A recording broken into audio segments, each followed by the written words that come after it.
Now let's go back to Tian Wei, who's standing by at the Great Hall of the People in Beijing. Tian Wei, according to some foreign media reports, there are several billionaire deputies and members attending the two sessions this year. Can you tell us more about that? I did notice some of those media reports. It is true that some members of China's business community are being represented here, both at NPC, National People's Congress, which is China's national congress, and also CPPCC, the political consultative body.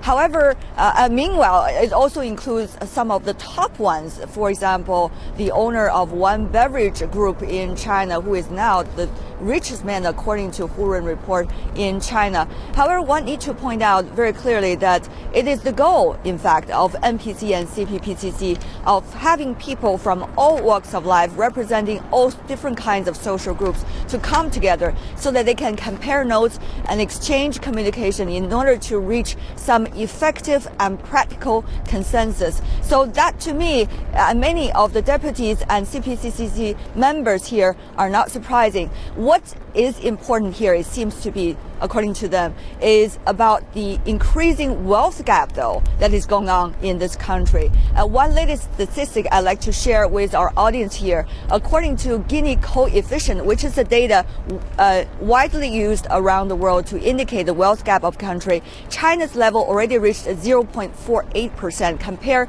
to the alarming rate, which is like a basic alarming rate of 0.4%. So that is certainly a situation that many are worrying about here. And meanwhile, as we all know, besides economic restructuring, that is one of the tasks that China has to face during the 12th five-year plan, how to make sure the well-being of the public is also another big task. So certainly narrowing the wealth gap among the population here in China is one thing to be handled here at the National People's Congress and CPPCC sessions. Tian Wei, just how big is the gap between rich and poor in China, and how important an issue has it become for the country's development? Right.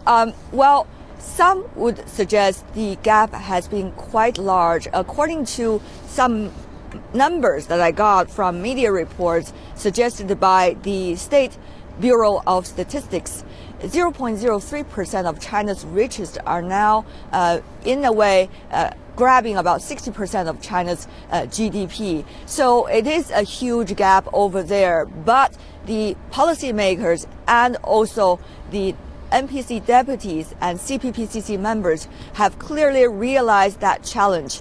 Inside the government report given by Chinese Premier Wen Jiabao earlier, he was talking about how to narrow down that wealth gap. He has been proposing to raise the income level of the ordinary citizens, to raise the income level at the same speed as the economy's growth rate. That was not being done a few years ago. Over the past 5 years, only 3 provinces, according to some statistics, were doing exactly that. But now, with the 12th five-year plan on everybody's hand, it seems a lot more provinces are ready to commit. 15, that is the latest number that I get here.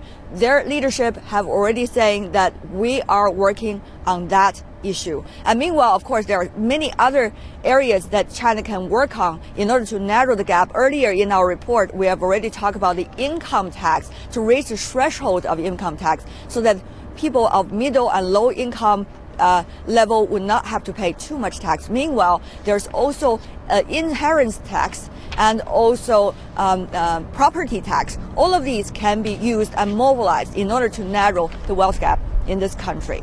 Back to you. Thank you very much, Tian Wei.